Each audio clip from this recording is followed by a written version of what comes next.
तो guys question number 5 number को देखते हैं। तो ये जो क्वेश्चन है स्पेशली क्या है वो देखते हैं और पढ़ते हैं पहले क्वेश्चन को।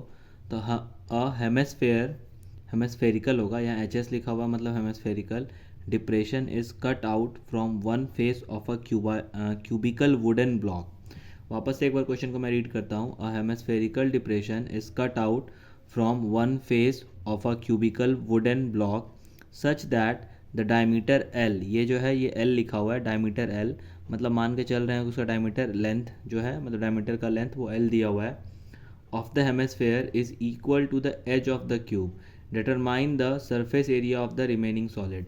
तो बेसिकली आपको क्या करना है, पहले क्वेश्चन को समझना है। तो क्वेश्चन जो है वो उसमें ऐसा बोला गया है कि एक वुडन ब्लॉक है जो कि क्यूबिकल शेप का है।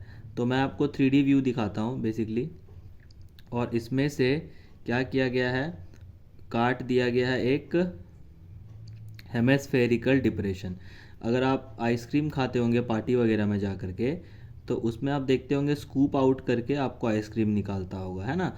वो जो डब्बा रहता है आइसक्रीम का, वो तो पूरा डब्बा आपको दे नहीं देता है, उसमें से क्या करता है स्कूप कर करके काट काट करके उसमें से आइसक्रीम निकाल के देता है, ठीक है।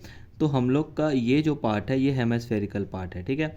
और क्या बोला था कि डायमीटर जो है हेमेस्फेयर का, जो कि यहाँ से लेकर के यहाँ तक का जो कितना है लेंथ एल दिया हुआ है, ठीक है, ये लेंथ एल है, ठीक।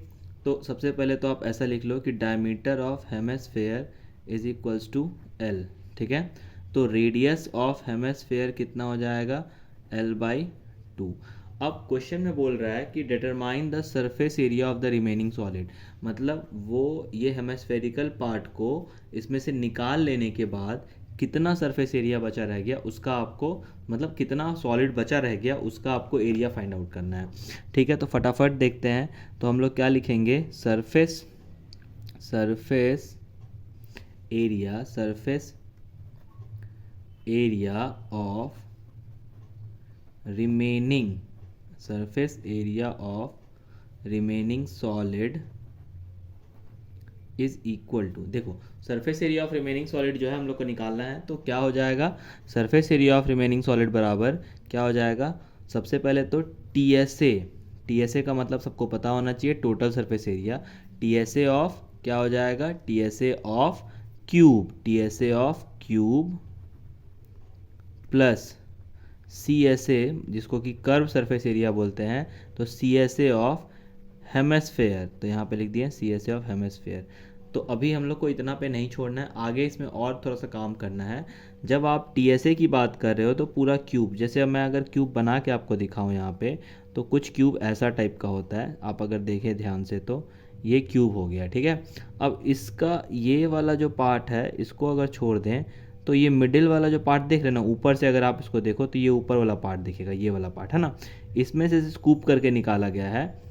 तो अब आप समझ लो कि T S A of a cube plus C S A of hemisphere, but ये जो पार्ट है ना, ये वाला पार्ट, ये क्यूब में भी कॉमन होगा और हेमेस्फेयर में भी कॉमन होगा, तो इसीलिए माइनस कर देंगे एरिया ऑफ बेस, क्या माइनस कर देंगे, एरिया ऑफ बेस, ठीक है।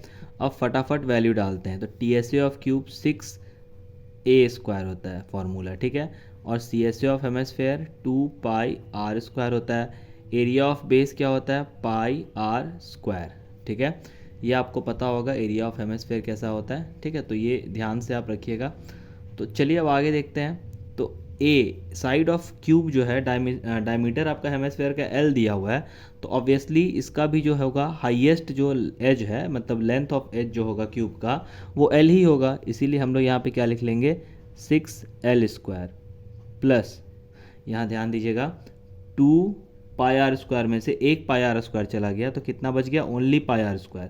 तो यहाँ पे हम लोग पाई दैट इज़ 22/7 और r², r का वैल्यू यहाँ पे l/2 है, तो हम लोग क्या करेंगे, l/2 इंटू l/2 लिख देंगे, ठीक है। अब 2 से 11 टाइम्स में चला जाएगा ये, तो फाइनली कितना बच गया आपके पास वो देख लेते हैं अब हम लोग ध्यान से। तो फाइनली जो बच गया आपके पास वो 6l² प्लस 11l² बच गया, ठीक है। कितना बच गया, 6l²/11l²/14, ठीक है। तो अब हम लोग इसका एलसीएम लेते हैं, तो हम लोग क्या करेंगे, यहाँ 14 लिख लेंगे, ठीक है। 14 6 जा कितना हो जाएगा, 14 छक्के 84, 84L² और प्लस 11L², ठीक है, which is equal to 95L² by 14। तो ये आपका आंसर हो जाएगा। सेंटीमीटर स्क्वायर में तो अगर दिया होता तो लिखते हैं, बट यहाँ पे सेंटीमीटर स्क्वायर नहीं दिया हुआ, तो एज इट इज़ यहीं पे हम लोग इसको छोड़ देंगे कि ये क्या, total surface area of cube, CSA of hemisphere और एरिया ऑफ बेस को उसमें से माइनस कर दिए। तो इसमें से माइनस किए तो πr² आ गया। r आपका L/2 है क्योंकि डायमीटर L दिया हुआ था, अगर आपको ध्यान होगा तो, ठीक है। तो इसी को कैलकुलेट कर दिए हैं। कैलकुलेशन एक बार आप खुद से भी चेक कर लीजिएगा। 11L² L इंटू एल और 2 2 जा 4, बट 2 से 11 टाइम्स में काट दिए थे, तो कुल मिला जुला के आपका आंसर कितना आ गया, 95/14। अब आप इसको चाहें तो आप इसको पॉइंट में भी लिख सकते हैं। तो यहाँ पे ये क्वेश्चन हो जाता है ख़त्म। तो बढ़ते हैं क्वेश्चन नंबर 6 की तरफ। और क्वेश्चन नंबर 6 जो है क्या दिया हुआ देखिए, a medicine capsule is in the shape of cylinder with two hemispheres stuck to each of its end. The length of the capsule is 14 mm and the diameter of the capsule is 5 mm. Find its surface area. तो सबसे पहले हम लोग क्या करेंगे, एक capsule बना लेते हैं, जो नॉर्मल कैप्सूल आप देखते होंगे अपने घरों में, वो कैप्सूल बना लेते हैं, ठीक है बॉस। अब बनाने के बाद जब हम लोग कैप्सूल को देखेंगे ध्यान से, तो इसमें क्या होता है, 2 हेमिस्फेयर आपको दिखेगा, ऑटोमेटिकली दिखेगा, देखने का ज़रूरत नहीं है भाई, दिखेगा ही दिखेगा, ठीक है। तो कैप्सूल ले लो मस्त यहाँ पे, और इसका जो बीच वाला पार्ट है ना, ये जो पार्ट है जिसको मैं अभी ड्रॉ कर रहा हूँ, मतलब ड्रॉ नहीं सेट कर रहा हूँ, ये पार्ट जो है ये सिलेंडर पार्ट है, ठीक है। तो अब आपके पास दिया हुआ है यहाँ से लेकर के यहाँ तक, मतलब टोटल कैप्सूल का जो लंबाई है, लेंथ है, वो 14 mm दिया हुआ है, और इस कैप्सूल का जो डायमीटर है वो दिया हुआ है 5 mm, ठीक है। तो आप सबसे पहले क्या करो, हाइट निकालो, किसका, सिलेंडर का। तो height of cylinder, cylinder CYL का मतलब सिलेंडर होता है, तो हाइट ऑफ सिलेंडर जो है ये क्या हो जाएगा, उसको ध्यान से हम लोग देख लेते हैं। तो 14 माइनस, अब देखो हेमिस्फेयर है तो इसका जो डायमीटर होगा ना, जो रेडियस होगा, वही इसका हाइट भी होगा। तो अगर मान लो डायमीटर जो है 5 है, तो रेडियस कितना हो जाएगा, 5/2 हो जाएगा, और इधर भी रेडियस कितना हो जाएगा, 5/2, तो हाइट भी उतना ही हो गया। तो 5/2 प्लस 5/2, 5/2 को अगर आप पॉइंट में लिखते हो तो ये हो जाएगा 2.5, मतलब ये वाला जो पार्ट है ये हो जाएगा 2.5, और ये वाला जो पार्ट है ये भी हो जाएगा 2.5। अब आपको इस 14 में से 2.5 प्लस 2.5 मतलब 14 माइनस 5 करना था, तो कितना आ जाएगा, 9 mm आ जाएगा, ठीक है। अब ये 9 mm आ गया आपका height of cylinder. Radius of cylinder जो होगा ये तो बोलने का ही नहीं है, कितना हो जाएगा, 5/2, क्योंकि रेडियस डायमीटर पूरे कैप्सूल का ही दिया हुआ है 5, ठीक है। अब उसी तरह रेडियस ऑफ हेमिस्फेयर जो हो जाएगा वो भी हो जाएगा 5/2। सब में आप mm जरूर लगाइएगा, ठीक है, क्योंकि mm जो होता है वो क्या होता है, आपका यूनिट होता है, ठीक है। तो यूनिट को लगाना हम लोग नहीं भूलेंगे, ठीक। अब आते हैं आगे की ओर। तो निकालना क्या है, surface area of the capsule. तो यहाँ पे लिखेंगे surface area of capsule, cap लिख देते हैं, आप समझ लीजिएगा कैप्सूल है ये। तो इसका फॉर्मूला क्या हो जाएगा, ध्यान से अगर आप देखें तो, ठीक है, ध्यान से देखिए, तो इसका फॉर्मूला हो जाएगा, क्या लिखेंगे हम लोग, सबसे पहले लिखेंगे हम लोग इसमें 2 × CSA ऑफ हेमिस्फेयर, ठीक है, और प्लस क्या लिख लेंगे हम लोग, CSA ऑफ सिलेंडर, क्या लिख लेंगे, CSA ऑफ सिलेंडर। तो चलिए यहाँ से स्टार्ट करते हैं।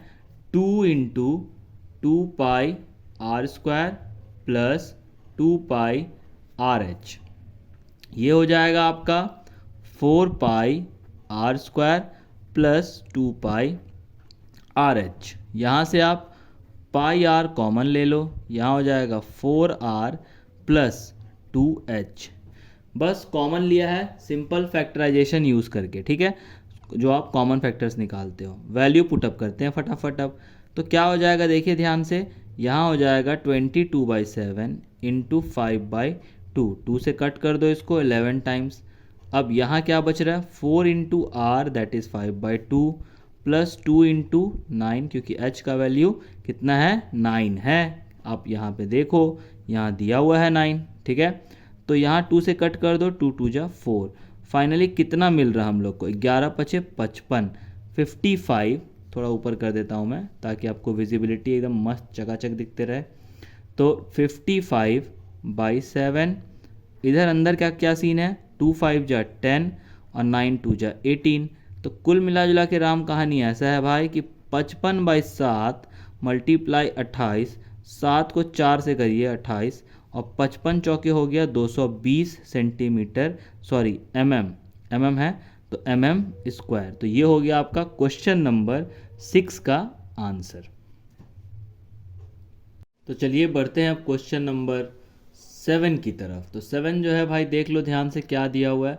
तो 7 नंबर जो क्वेश्चन है वो दिया हुआ है, a tent is in the shape of cylinder surmounted by a conical top if the height and diameter of the cylindrical part are 2.1 m मतलब मीटर and 4 m मतलब 4 metre respectively and the slant height of the top is 2.8 meter, find the area of the canvas used for making the tent। आपको क्या है, एक ठो cylinder है जिसको surmounted कर दिया गया है कॉनिकल टॉप से, मतलब उसके ऊपर एक कॉनिकल टॉप, जैसे कि आप तंबू वगैरह देखते होगे या सर्कस टाइप का जो टेंट वगैरह लगता है, तो उसी टाइप का होता है, ठीक है। तो वही हो गया।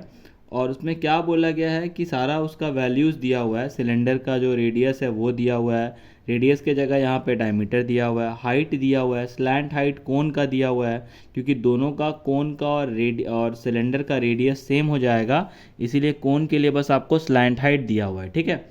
आपको क्या निकालना है, find the area of the canvas. पहले तो आपको एरिया निकालना है, मतलब कैनवास कितना यूज़ हुआ है। एरिया डायरेक्टली नहीं बोला है निकालने के लिए, बोला है find the area of the canvas used for making, मतलब टेंट बनाने के लिए कितना उसका कैनवास यूज़ हुआ है, और उसके बाद कितना कॉस्ट लगा है। अगर 1 मीटर स्क्वायर का दाम 500 रुपया है तो चलिए स्टार्ट करते हैं इसको बनाना ध्यान से। तो सबसे पहले हम लोग क्या करेंगे, जो गिवन चीज़ें हैं उसको लिख लेंगे। तो रेडियस ऑफ द सिलेंडर वो कितना हो गया आपका 4/2। 4/2 क्यों मैंने लिखा है, क्योंकि डायमीटर जो है वो 4 दिया हुआ है, तो 4/2 दैट मीन्स 2m, मतलब 2 मीटर हो गया इसका रेडियस। हाइट ऑलरेडी 2.1 दिया हुआ है, अगर आप क्वेश्चन में पढ़िएगा तो आपको हाइट दिखेगा 2.1 और रेडियस जो है वो दिखेगा आपको 4 मीटर, ठीक है, यहाँ पे दिया हुआ है। और स्लैंट हाइट जो है ये देखिए, स्लैंट हाइट जो दिया हुआ है वो 2.8 दिया हुआ है, तो स्लैंट हाइट भी 2.8 mm हम लोगों ने लिख करके यहाँ पे रखा हुआ है। सबसे पहले हम लोग फिगर की बात कर लेते हैं। तो फिगर जो है वो ऐसा है कि सिलेंड्रिकल ऐसा शेप दिया हुआ है कोन का, टेंट का, और इसके ऊपर ये कॉनिकल शेप का टॉप लगाया हुआ है। जो हाइट है सिलेंड्रिकल पार्ट का वो है 2.1 मीटर। अगर आपको थोड़ा दिखने में तकलीफ है तो मैं थोड़ा जूम इन कर दे रहा हूँ। और ये है 2 मीटर, ठीक है, क्या रेडियस। और स्लैंट हाइट दिया हुआ है बॉस। स्लैंट हाइट किसको बोलते हैं, जो स्लैंटेड हाइट होता है इसको बोलते हैं स्लैंट हाइट। तो ये दिया हुआ है बॉस कितना, 2.8 मीटर। आपको क्या फाइंड आउट करना है, find the area of the canvas. तो सबसे पहले एरिया ऑफ द कैनवास कितना हो जाएगा, πRL प्लस 2πRH। πRL क्या होता है भाई, CSA ऑफ कोन, और 2πRH क्या होता है भाई, CSA ऑफ सिलेंडर। तो मैं यहाँ लिखना भूल गया हूँ, बट आप ज़रूर लिख लीजिएगा, CSA of cone plus CSA of cylinder. Pi r दोनों में कॉमन है तो हम लोग कॉमन कर लेते हैं। क्यों, क्योंकि आर दोनों केस में कितना रहेगा भाई, क्योंकि देखो यहाँ आर यही है और इसके लिए भी आर यही रहेगा, इसीलिए दोनों केस में आर कॉमन है, इसीलिए सेम लेटर से दिखाया गया है और इसीलिए हम लोग कॉमन कर सकते हैं यहाँ पे। तो पाई आर निकाल लिए बाहर, एल प्लस यहाँ बच गया 2h, ठीक है। अब इसको जल्दी से देख करके फटाक से निपटाते हैं धकाधक करके। तो देखिए ध्यान से आप एकदम गौर से, चलिए अब यहाँ पे देखिए क्या है, 22/7 और r का वैल्यू आपने ऑलरेडी देखा है कितना लिखा हुआ है 2, तो हम लोग यहाँ लिख देंगे भाई 2। और l का वैल्यू कितना है 2.8 और प्लस 2h, तो h का वैल्यू देखो कितना है 2.1, तो 2 × 2.1। तो थोड़ा सा कैलकुलेशन कर लेते हैं बॉस, 22/7 मतलब 22/7 × 2, 2.8 और प्लस हो जाएगा यहाँ 4.2, तो 42 में अगर 28 जुड़ेगा तो कितना आ जाएगा बाबू, 42 में 28 जुड़ेगा तो आ जाएगा आपका 40 20 60 और 20 70 10, मतलब कितना 70 आ जाएगा। ठीक है, 2.8 करेंगे तो कितना आ जाएगा यहाँ पे 7.0 विच इज इक्वल टू 7, काहे कि पॉइंट के बाद जीरो का कोनो दम नहीं है। तो 7 से 7 हो गया कैंसिल। फाइनली कितना मिल गया आपको 44 मीटर स्क्वायर, मतलब इतना मीटर स्क्वायर का टेंट का कपड़ा लग रहा है, कैनवास लग रहा है। ठीक है, कैनवास का मतलब क्या होता है, कपड़ा, वो जो वाइट वाइट देखते होंगे, ब्लू ब्लू रेड रेड, वही वाला। अब बोल रहा है उसको खर्चा कितना लगा, तो खर्चा निकालने के लिए क्या करना पड़ेगा, कॉस्ट ऑफ 1 मीटर स्क्वायर जो है वो कितना है 500 रुपया दिया हुआ है, रुपया का साइन बना लीजिएगा बॉस। ठीक है, तो cost of 1 metre square 500 metre है, 500 रुपया है, तो कॉस्ट ऑफ 44 मीटर स्क्वायर का कितना हो जाएगा भाई, तो बहुत सिंपल, बच्चा में पढ़े होंगे 44 इंटू 500, जितना दाम है उससे मल्टीप्लाई कर देने का, 44 पंचे हो जाता है 220, और 220 के बाद 2 को शून्य लगा दीजिए तो कितना हो गया 22,000 टका, मैंने 22,000 रुपया जो है भाई टेंट लगाने में खर्चा आया है। समझ गए ना बॉस, तो 22,000 आपका हो गया फाइनल वाला आंसर। और यहीं पे जाकर के ये वीडियो हो गया समाप्त।